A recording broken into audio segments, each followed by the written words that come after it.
All right, introducing Mr. Chauncey Taylor. Mr. Taylor, go ahead and tell him what's on your mind, brother. Okay, what a wonderful day. As you can see, we filming out here in the outskirts of Georgia. Today is going to be a variety of things I'm going to discuss today. But just to give you a brief introduction of myself and the things that you can look forward to me talking about or just sharing with you. I know in an introduction that I have to introduce myself. I have to introduce who I am, what's the meaning of the topics of discussion, or overall what will also be discussed from this day and the oncoming days. How should I say it? This topic of discussion has been something that has been on my mind for a variety of reasons and a variety of things, and why it came about as far as in my transition of change from the person that I once was to the person that I am now. So first of all, this is my first time using social media, and it's going to be my means of getting the word out from this day and forward, moving in from the beginning of 2020 and God willing, transitioning to whenever. As I said, my name is Chauncey Taylor. I'm originally from Florida. The part of Florida that I'm from Palm Beach, Florida, and the city that resides within Palm Beach, Florida is Riviera Beach. I grew up in the streets. I come from a good family. I come from a family that taught me and instilled me many valuable morals and principles and things of that nature that for the most part should put a person on the right path to becoming the person that they are and transitioning to the person that they hope to be. My story is a lot different from the average story. My story started off in Riviera Beach, as I said, on a street what they call J Avenue. That's also in Riviera Beach, and I still remember like yesterday the exact address of that street.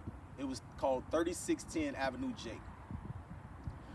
I came out of my household, and like I say, instilled the morals and principles and things that would make me into an adolescent, a child to an adolescent, into a man that would reside in society and do the things that society would dictate for me to do. But it wasn't like that for me. When I came outside of my household, and even though I listened to the things that my mom and my dad and everybody who was involved in my life would teach me and tell me to do, when I come outside my household, my environment dictated my behavior. I'll go a little bit more in depth about what I mean about your environment dictating your behavior, but since this is just my introduction, I'm just gonna give you some snippets of what I mean by my environment.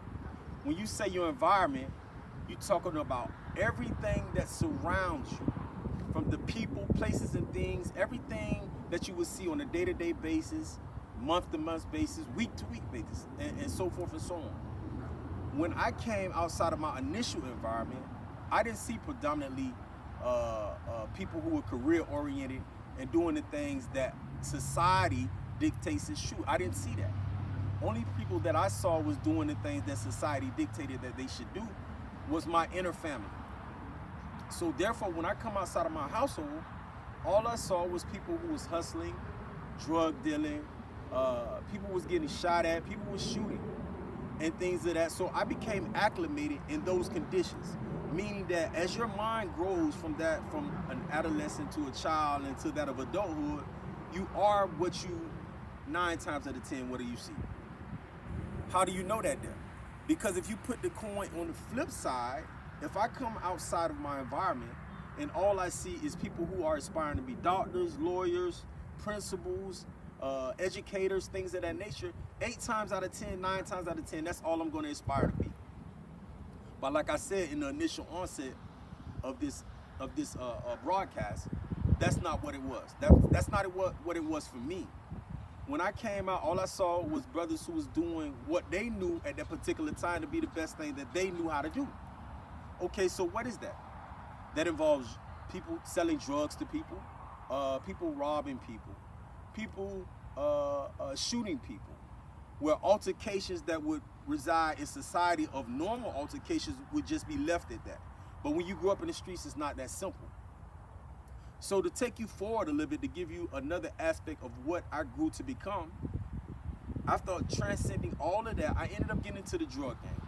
I started selling drugs when I was 13 years of age. If I would be lying to you if I said that, going through this process of dealing drugs and doing all of the things that comes along with the drug game, if I was to say that all of those were bad experiences for me, I would be lying to you.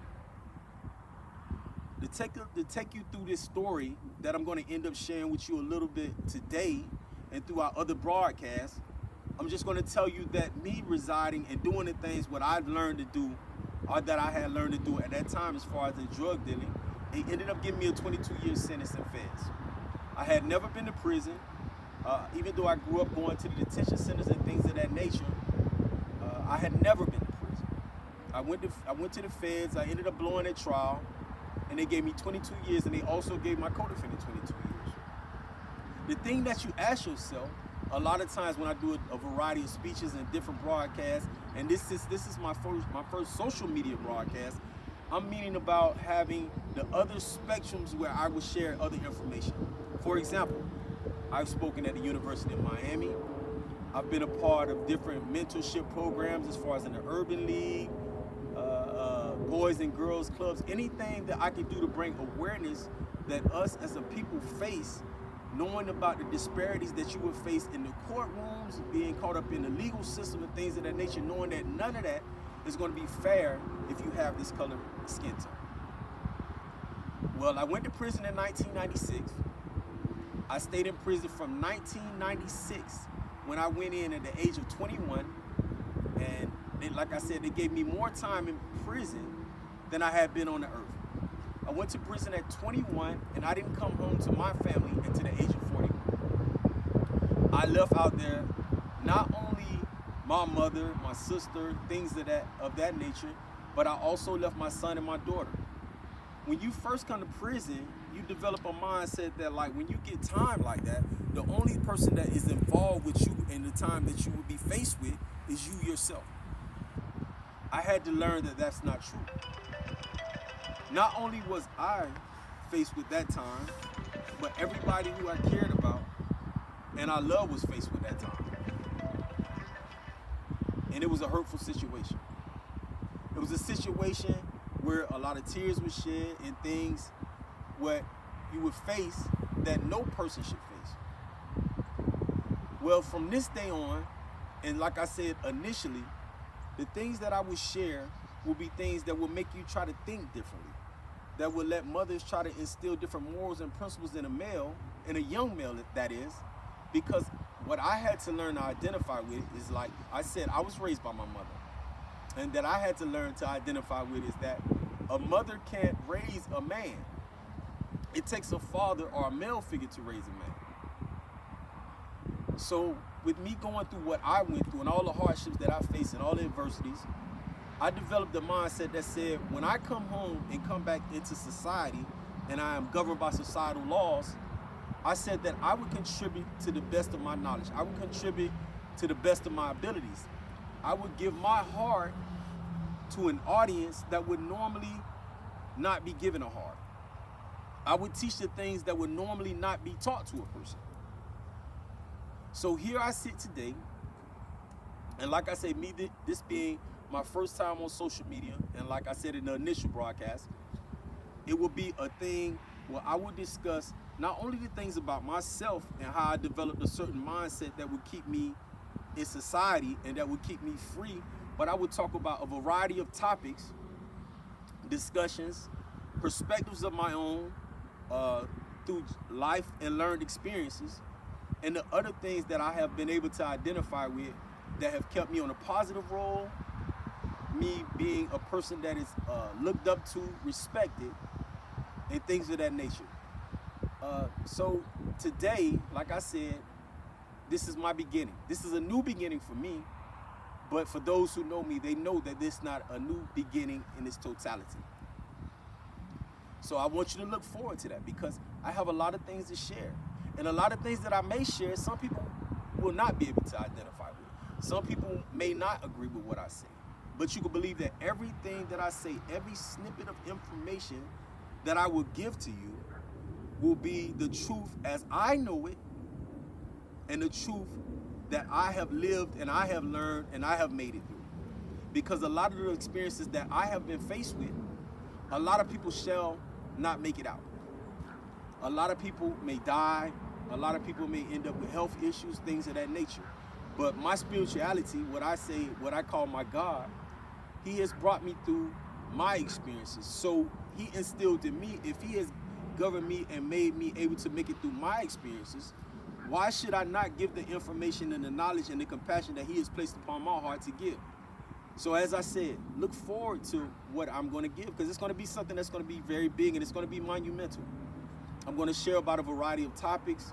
I'm going to share about a variety of things about us as a people, because a lot of times, if you look at the government's ideals and the things that they place out on social media and things of that nature, and how they have given back to this culture of people and how they have given back to this culture of people, if you are a person that deals with reality and you are a realist, you would know that what I'm speaking is the truth, that they have never said anything that will make you believe or make you feel that you have something coming. What I mean by when I say that you have something coming, that the government or whoever has made you feel like you have been stepped upon or treaded upon to make you feel like you have something coming, but when you wake up, you realize and you visualize that in all actuality, you have nothing coming. But for me, I'm going to give you something.